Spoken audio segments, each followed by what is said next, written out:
అందరికీ సాయిరాం. సాయి లీలల్లో మనం బాబా లీలల కోసం తెలుసుకుంటూ వస్తూ సిద్ధమంగళ స్తోత్రం ఒక గొప్పతనాన్ని కూడా మనం వివరంగా తెలుసుకుందాం. దత్తాత్రేయుల వరకు సంపూర్ణమైనటువంటి అనుగ్రహ ఆశీస్సు మనపైన ఉంటేనా సిద్ధమంగళ స్తోత్రం చదవాలన్నటువంటి సంకల్పం మనకి కలుగుతుంది. నేను సిద్ధమంగళ స్తోత్రం చదవాలన్నటువంటి కోరిక కలిగిన నుండి ఎప్పుడెప్పుడు ఈ సిద్ధమంగళ స్తోత్రాన్ని చదువుదామా, రోజుకి 11 సార్లు చదివితే ఎటువంటి కోరికను నెరవేరుతుంది అని చెప్పడం జరిగింది.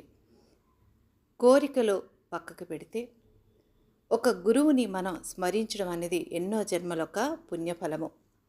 అందులో భాగంగానే సిద్ధమంగళ స్తోత్రం చదివితే ఏ విధమైనటువంటి ఫలితాలు కలుగుతాయో అది కూడా చూద్దామన్నటువంటి కారణంతో ఎటువంటి కోరికలు కోరకుండానే ఆ ఒక్క సిద్ధమంగళ స్తోత్రం గొప్పతనం ఏ విధంగా ఉందో అన్నటువంటి కారణంతో నేను గమనించడం మొదలుపెట్టాను.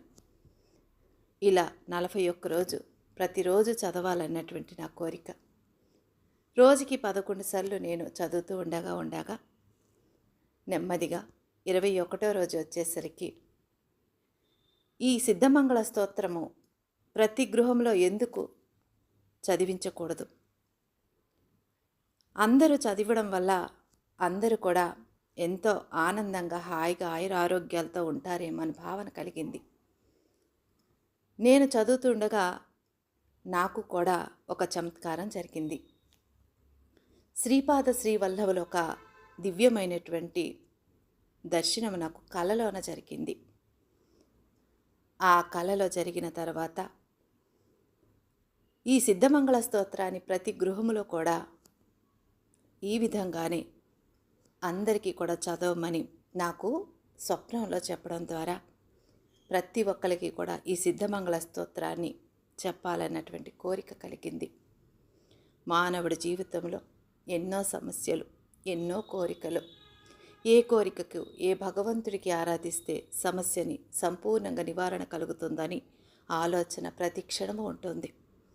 కానీ భగవంతుడి యొక్క దర్శనము కలలో జరిగితే అంతకు మించినటువంటి అదృష్టం ఇంకేముంటుంది.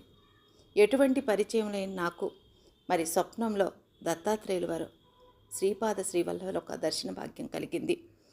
నా జీవితంలో ఇది ఒక పెద్ద అనుభవం అని మీ అందరికీ తెలియపరచాలనుకున్నాను. అదేవిధంగా అందరితో కూడా ఈ సిద్ధమంగళ స్తోత్రాన్ని చదివించాలి సంకల్పం నిర్ణయించుకున్నాను. ఇది నాకు జరిగినటువంటి అద్భుతమైనటువంటి లీల. అందరికీ సాయిరాం.